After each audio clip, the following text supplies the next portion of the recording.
Hello, everyone. I welcome you back to Soldier Speaks English, which is a channel for my English audience. And I am a former Pakistan Army officer.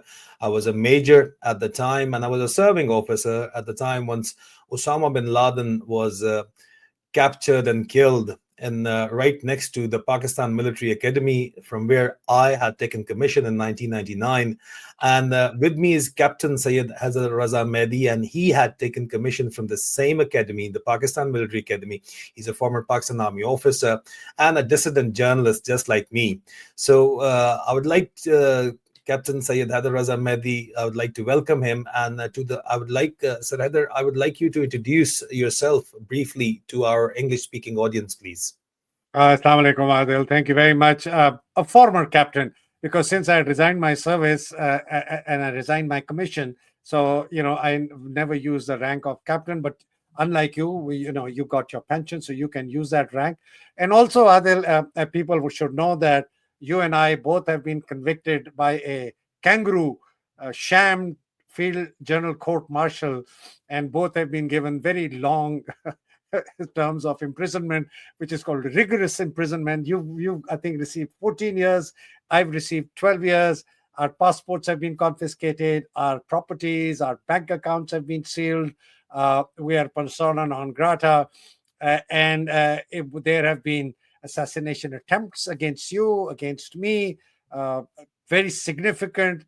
We are under constant threat, etc., etc., etc. So That is, and that is because of us being dissidents, not because of anything else. Because of us that is being, because we have yeah. done nothing except fight for a free democratic Pakistan against military fascism, military authoritarianism, the takeover of Pakistan illegally and unconstitutionally by the Pakistan army, the ousting of a civilian, democratically elected government of Imran Khan, and the subsequent terrible injustices that have been wreaked on the people of Pakistan, whose only crime is that they want freedom, they want justice, and that they voted en masse for a free democratic Pakistan on the 9th of February 2024, in which they elected the Pakistan Tehreek-e-Insaf of former Prime Minister Imran Khan to power. That election was stolen away from them, and a bunch of criminals, money launderers, murderers, killers, with tons and tons of evidence against them, were installed to replace Imran Khan's democratically elected government. That's what we're doing, and that's why we are here today. So rather, there's a widely held belief post 9/11 in the Western world, in the USA in particular, where movies have been made, that under President Obama, a naval SEAL team went into Pakistan, and there was a place. I mean, the CIA agents were already placed there, and they went there in the dark of the night, and they killed and captured the body of Osama bin Laden. That is what the belief is, and that is why they've written books over it. They've made movies over it. But in Pakistani military, it's an open secret that Osama bin Laden was handed over by a group of bounty hunters, and all the blame was shifted to this one individual, who's Colonel Iqbal Bailey. Allegedly, he was the one who sold Osama bin Laden's information to the US Embassy at Islamabad. And the funny story is that they say that he just had walked in. And why we are telling this story? Because his house in Pakistan, a grand mansion, has been seized by the ISI and termed a safe house now. And ever since, he's living in the USA. We know his address, but we're not going to share it. But he's somewhere in the state of San Diego, and he's living a lavish lifestyle. And it is said that he had collected a bounty of 25 million US dollar allegedly, and he's living off that money. And here he can be seen with his wife, and these are publicly available photographs of his wife sharing it, as you can see in the evidence. So what is the actual story then, sir? Because the Pakistanis know the story, the Pakistani military knows the story, but the wider world, the Western world, believe that it was actually President Obama's SEAL teams which just went in, and it was pure US intelligence and assets, US assets, which got Osama bin Laden. A lot of people don't know what the actual story is. What is the actual story of the capture of Osama bin Laden? Thank you, Adil. I think, Adil, before I go into the details of this episode and event, I think it's important to understand why we're discussing this today. The reason we're discussing this today is to bring to people's attention how an institution in Pakistan, which is called the Pakistan Army, and its intelligence agency, primarily the ISI, also now the military intelligence, have progressively taken over power in Pakistan and have been converting Pakistan into what is called today in modern parlance, it is called a narco state, a criminal enterprise which thrives on criminal activities, and that is their source of income. You're showing this Telegraph a report which now says that Pakistan is the world's largest opium producing country. It has overtaken Afghanistan. This is in Balochistan. Balochistan has been under the Pakistan Army's control since 1974, when former executed Prime Minister Zulfikar Ali Bhutto asked the Pakistan Army to come into Afghanistan, to Balochistan, and they are still there in 2025. So this entire province is under the Pakistan Army, and no opium can grow without their support. And what you're showing here is another amazing. These are standard operating procedures out of a military document, which is saying how the drugs, the diesel smuggling across the border from Iranian border, from Iran into Pakistan. from Iran into Pakistan is to be managed, is to be controlled, who has to do what. It's like military, it is actually an SOP, which is called standard operating procedure. So that is the context within which we want to discuss OBL. And so now getting to Osama bin Laden.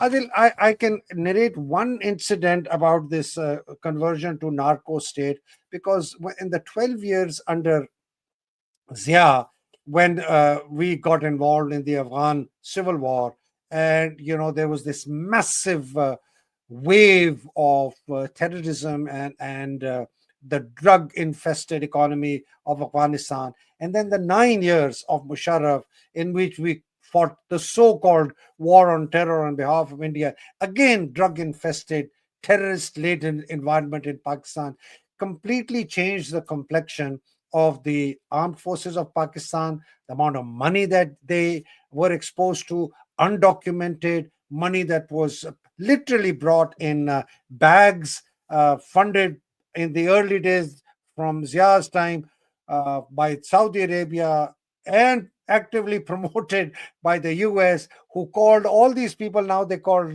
terrorists, as mujahideens, fighters of God, and they were wined and dined and toasted in the Oval Office, in the White House, with Reagan and the Haqqani sitting next to him. People forget those images. But anyway, in 1990, I'm a personal witness to this. 25 trucks laden with illicit drugs were captured by a Rangers checkpost in Balochistan. The person in command of that checkpost calls up the IGFC Balochistan and says, "Sir, we've got this convoy," and the person is saying that he belongs to the ISI, who's leading the convoy. He wants to speak to you. So on the phone, this is first-hand information. This is not second-hand. I'm privy to this first-hand. The person picks up the phone and says, "Yes," and he says, "I am so and so. My number is so and so. I belong to so and so detachment of the ISI, which is the military's intelligence arm, and these trucks are ISI trucks, and we're transporting these illegal goods." Now, this IGFC, who's a major general, is completely taken aback, and he says, "Okay, hold on, let me come back to," he tells his Rangers guy. He calls up the corps commander at that time, General Cocker, who later on became the army chief. This is like a story out of fiction, but this is actually true. Calls up the corps commander and he says, "This is what has happened." The corps commander is also surprised. Lieutenant General Cocker says, "Okay, Let me come back to you. He calls up the army chief, and he comes back to the IGFC, says, yes, it is confirmed. These are ISI no, trucks. Let them go. This is 1990. Okay. Yeah. We're now discussing 2011, 2nd May, when Osama bin Laden has been attacked. So, Adil, it is impossible to conceive from you, me, knowing the location of that house, which is 500, maybe 800 yards away from the Pakistan Military Academy, Mm. living in this huge house, very suspicious. No one knows who lives there, who comes out, who goes there. The ISI now significantly much more powerful than it was ever when I was in the PMA in 74, 75, or 76, right? It is impossible to conceive that this no one knew who was living there. Impossible, right? So Mm. that's number one. Yeah. The second thing is, we know from all those people who were around at the time of the raid that the electricity of the entire neighborhood was switched off before Yeah. the raid. We also know that.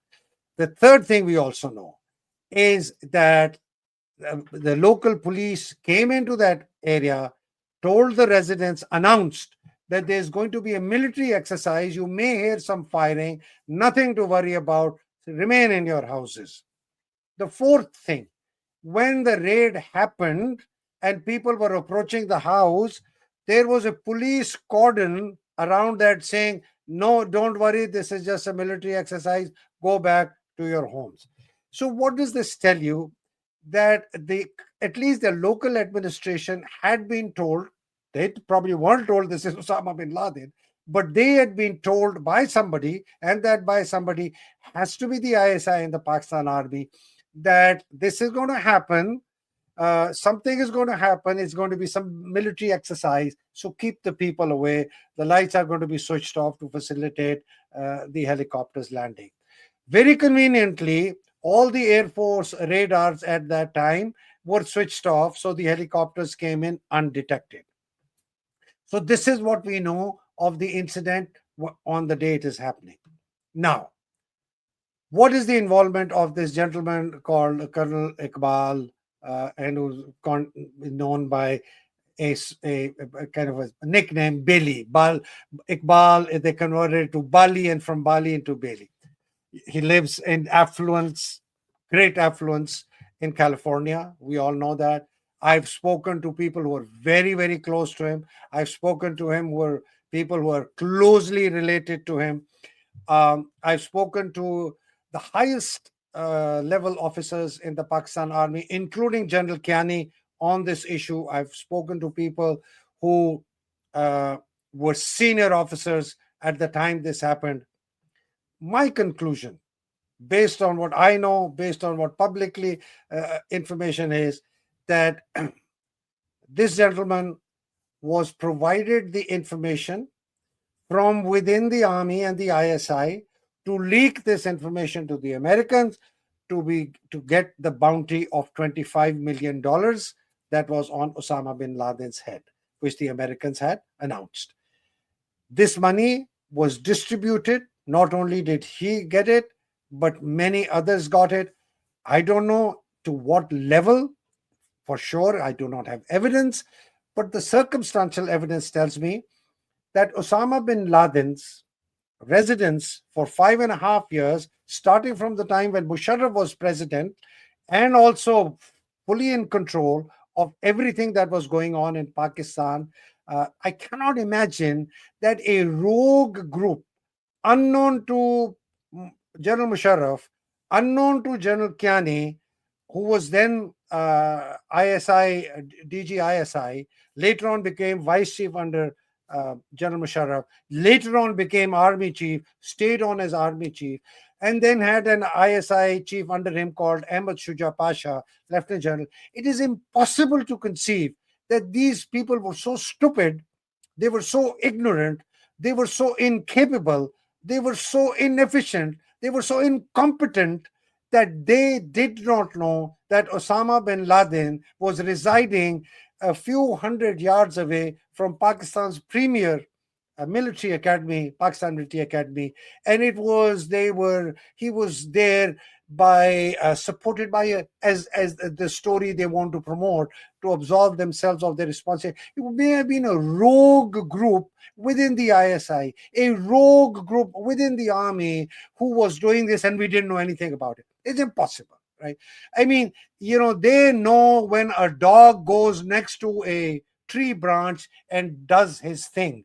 It is impossible for them to not know for 5.5 years this guy. So that is why I'm saying I don't know to what level this bounty was shared. Did it go up the entire rank, right up to the top to General Kiani, who was army chief? Did it stop at Ahmad Shuja Pasha? And Kiani said, no, I don't want to have anything to do with it. You can keep the money. Did Kiani take the money? Did Ahmad Shuja Pasha, the DGISI at that time, was a major beneficiary? People within the army stopped short, senior people within stopped short of naming Kiani as a beneficiary, the Pakistan Army chief, but many of them, a vast majority of them, are convinced that General Ahmad Shuja Pasha, the DGISI, was a major beneficiary of this 25 million bounty, which was, and they used Iqbal Bailey as their guy who says, he was a walk in, that he walked in and he said, okay, Osama bin Laden is here, this, and the other. That's the version I have, Adil. All right, that's very interesting, sir. Because of the capture of Osama bin Laden, President Obama, got re-elected as well. So from Osama, we got Obama for the second term. That's very surprising. Not surprising enough, but there is a narco economy in Pakistan. Now, Pakistan has definitely become a narco state under the direct supervision of the Pakistani military, which is being supported by the global Western establishment, basically. So, because the people of Pakistan are quite so far they were supporting the Pakistani military, but they're not supporting Pakistani military anymore. But the Pakistani military is holding all the cards in Pakistan, and they are running Pakistan, as per the Telegraph story says, the new opium capital of the world. And it is risking. It is not only risking, but it is, as per our information, actually funneling millions to the terrorists, which are proxy elements being used in the region and around the world, so that terrorism can be manufactured, so the Pakistani military can sell counterterrorism services for good money, of course. But this illegal spectrum is working as an institution, and the evidence is being shown. This is a divisional headquarter letter being approved by a GSO2, no less, of internal security. So this is for one of the corridor between Iran and Pakistan, in which 600 boats daily are bringing in smuggled oil. So on the same route, once an empty boat is going from Pakistan, it is being reported allegedly that empty boats are taking drugs, very fine cocaine, and that is why an operation have been conducted in open seas once after the Telegraph story, not before that. That the Pakistan Navy is saying that we are catching the drug smugglers in the open seas, and so far they say they have captured $2.1 billion of drugs, which I believe is an exaggeration, but it is happening as an institution. Why do they need to do that? I mean, the Pakistani military, why are they running this narco economy? Why are they acting like a cartel? Uh, which we have seen in south of America, but we have not seen that in Pakistan. But I mean, there used to be incidents before, once I was serving, once you were serving, there used to be incidents of trucks coming in, and there used to be incidents on individual level the officers would be involved in smuggling and of narcotics and oil smuggling and so on and so forth. But these documents, they're evidence that it is now this illegal spectrum, let's call it that, is operating at an institutional level. So where are we heading in Pakistan, and while they're being supported by the Western establishment? I think that's a very good question, especially your last statement about supporting the Western establishment. We've got to understand what is Pakistan's interest for, say, a country like the US, or why is Pakistan relevant? So, a lot of people say it's a geostrategic location where we are. That's fine and good.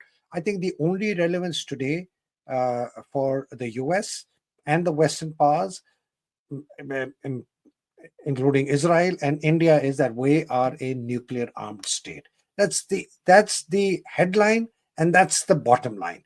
If people understand that the only relevance today for Pakistan to the outside world is that we're a nuclear armed state and everyone wants to defang us, they think that they will not be able to control a strong Pakistan under free democratic institutions, very strong and stable institutions, under a charismatic leader like Imran Khan, and potentially be a constant source. Sir. So Adil, because we are a nuclear armed state, the objective is to defang us. Now, because the military took over, starting, let's say, April 2022, even we can go back to history in 1950, but let's stick to April 2022. When the military took over in April 2022 and ousted PM Imran Khan, and they brought in a government of criminals, really, looters, money launderers, plunderers. I mean, these guys have got billions of rupees worth of criminal charges against them.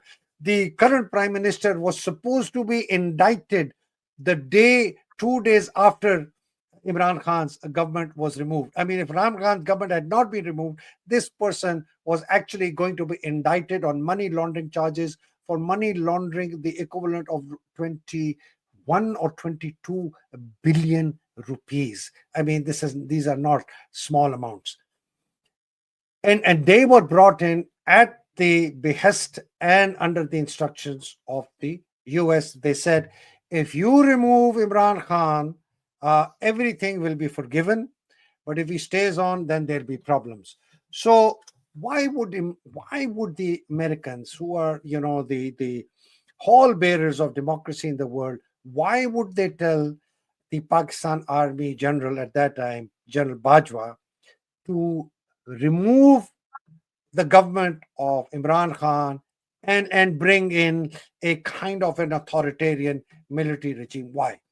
One, it's easy to control. Two, Imran Khan is a danger to the West. Imagine, especially Israel, imagine Jeffrey Epstein in one of his emails says Imran Khan is a greater danger than Xi Jinping of China, than Putin of Russia, Khamenei of Iran, and Erdogan of Turkey. Can you imagine?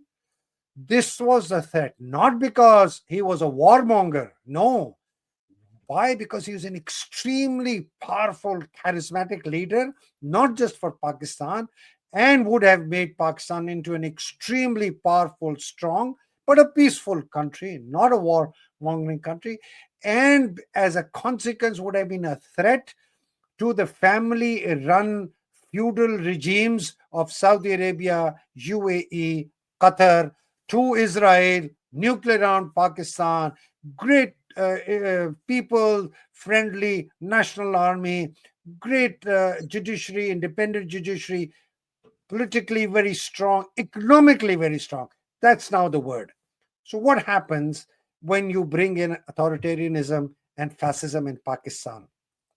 The economy collapses. In the 3 years that the military has ruled Pakistan, now under Asim Munir, here is the most damning statistic of this. The damning statistic is IMF's report saying that Pakistan's corruption in the last 2 years is equivalent to rupees 5.6 trillion rupees. That's an astronomical sum. The most damning indictment of Pakistan's economic climate is the Henley Investment Index, which says Pakistan, out of 226 countries, is number 222nd. We're at the bottom of the gutter and the dog pile, which is a country where you should go and invest money. So Pakistan's economy is in shambles. Uh, uh, Multinationals are leaving Pakistan, factories are closing, job losses run in the millions. There is massive unemployment, flight of capital outside Pakistan. So, how do you keep this economy from collapsing? You convert the country into a narco state. You start now to use other sources of income to prop up the economy because it is an consumption economy. So you get into the South American narco state economy, right? That funds the system. So you get into drugs, illicit drugs. You get into smuggling, diesel smuggling. You get into all kinds of criminal activities, including Adil, lots of circumstantial evidence. You get into uh, the dark area of pornography and child pornography because the biggest child pornography scandal to hit Pakistan 2 3 years ago, the inquiry in that was shut down by the Pakistan Army and the ISI, and this I have firsthand from military officers, from police officers who were conducting this inquiry.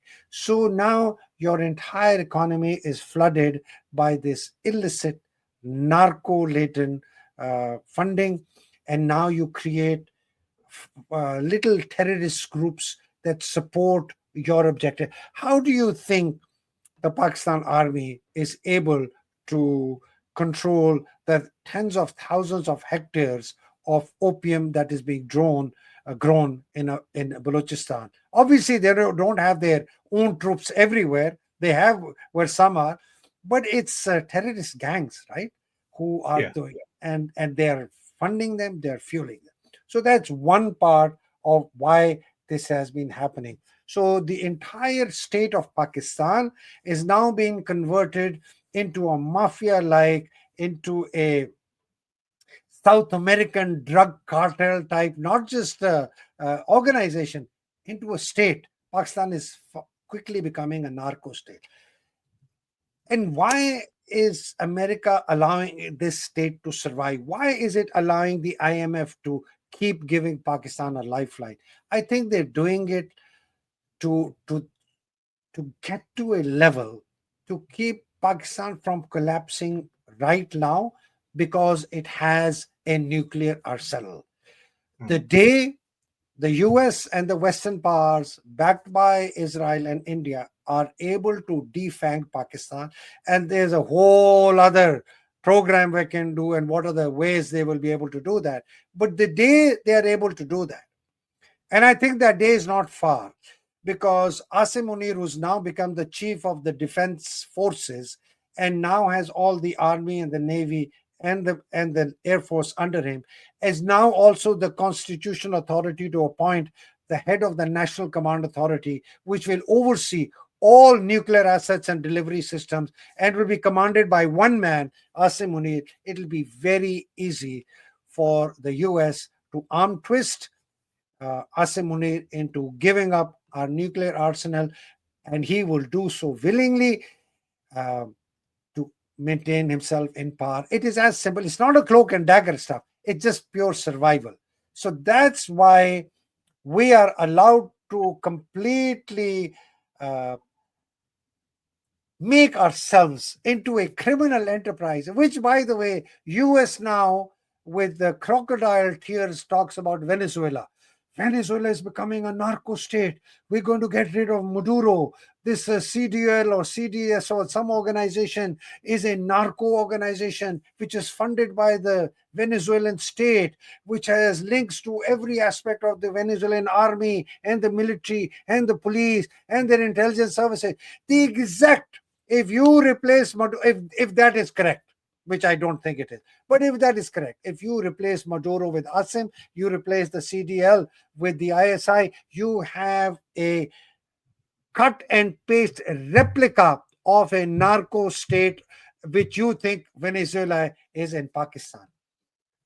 This is going to come and haunt the US. It's going to come and haunt Israel. It's going to come and haunt the region because they are playing with nuclear Armageddon. The Pakistan they want to control and make it subservient, and they want to break up, will not happen. I can tell you that it will not happen. They will not be able to defang Pakistan's nuclear asset. Asim Munir will not survive. From what we have seen because happen, because Asim Muni, there's strict opposition within the Pakistani military to any such misadventure, and if Asim Munir goes that path, I mean, Ziaulak's end is, I think, an example of how quickly things could end, and how violently it could end at Adil, the because throat. the social impact of this total control by the military of the criminal enterprise of Pakistan, so they've taken over the entire criminal spectrum of Pakistan, right? Uh, the mafia used to take protection money from shopkeepers, right? So you give us protection, we'll give. The army actually extends the same protection to the business people in Pakistan, and they call it contributions to the command fund. So the army chief, it's very interesting. I think for Western years, it'll be very interesting to know that from the unit commanded by a lieutenant colonel to a brigade, to a division, to a corps, to the army chief, there are things, there is a fund called the command fund. In your time and my time, it used to be called the black fund. The black fund was that you would fudge invoices that were given to you for doing construction work of defense works, constructing trenches or rebuilding, defense work. You'd fudge them, you wouldn't do it, you'll get them passed, the money will be paid to you, and you would put that money into so it's a pure corruption. You Yeah. were making illegal invoices. They transformed this into an art form. So now it comes that uh, Major Adil Raja is a multi-billionaire businessman in Pakistan, and you can squeeze him for money.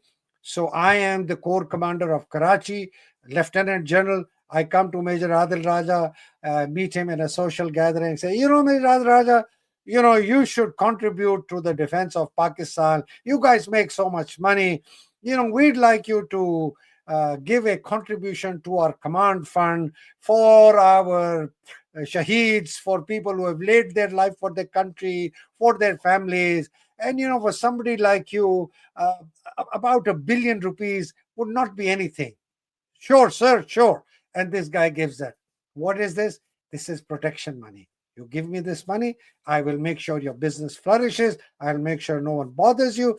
And better still, Mr. Adil Raja, come and partner with me. I have the largest commercial enterprise in Pakistan. I am the Pakistan Army. Come and partner with me, set up factories together with me, get into real estate ventures with me, into manufacturing with me, and I will make you even more money. No one will be able to touch you. Can you imagine? People may think that all people have to do, anyone worth their Salt. whatever, sorry, worth Worth their their salt. worth their salt, Yeah. who want to do any investigation onto this criminal enterprise of the Pakistan Army, just has to pick up the phone, call 6 of their contacts in the Pakistan Army, in the police, in the judiciary, in the business community, and say, what Haider Mehdi is saying, is this correct or not correct? It is as simple. So we are being sold right now. We're like a frog who's being Yes. boiled, and we don't know it, because once we are boiled, we'll be nuclear defect. And honestly, Adil, we're then going to be left to our own devices. We'll end up like South Sudan, criminal enterprise, small pockets of land, feudals and warlords here, because the other country that they also want to get to is Iran. So Pakistan and Iran today are seen as the biggest threats. Pakistan not because of Asim Munir, but Pakistan because of the nuclear assets. Iran because of its defiance of Israel, defiance of the US, and the potential uh, seeds of Islamic unity that they may also plant in the Arab world ruled by families. Can you imagine? I mean, how can the American and the Western population internalize to themselves countries that are ruled by families even today, and welcome them to the White House, welcome them and consider them great leaders of world. How would the US feel if the mafia don, whoever, if the mafia don still exists in New York, etc., take over the US and make it into a criminal enterprise at their own time? So while these may sound like emotional statements, they're not. What we're saying is what's happening in Pakistan is going to come and haunt them, Adil. Osama bin Laden is an example of the criminal enterprise that the Pakistan Army and ISI had become, which people are aware of because the event was publicly known. So we've used that to help people understand why this incident is important for you to understand, because it shows you a window into the mindset, into the workings of the Pakistan Army and the ISI, and how they're converting this country into a criminal enterprise. So, ladies and gentlemen, once you allow narco states to go on their way and you allow them to operate, in fact, you give guard of honors to the head of those narco states, like the Pakistani military de facto ruler, Asim Munir, the self promoted field marshal, was given a guard of honor by the house guards here in London. Well, once you do that, when it is you're actually facilitating them to make menace out of themselves and for the entire region. And well, that has to be checked. Democracy has to be promoted, because democracy is the only legitimate way forward, because that will bring peace and stability, and peace is the logical way forward. So thank you so very much for watching us. Thank you so very much for Sir Syed Haider Raza Mehdi. Thank you, sir. My pleasure, Adil, and hope to see you again soon. Thank you. Khuda Hafiz. Khuda Hafiz, sir.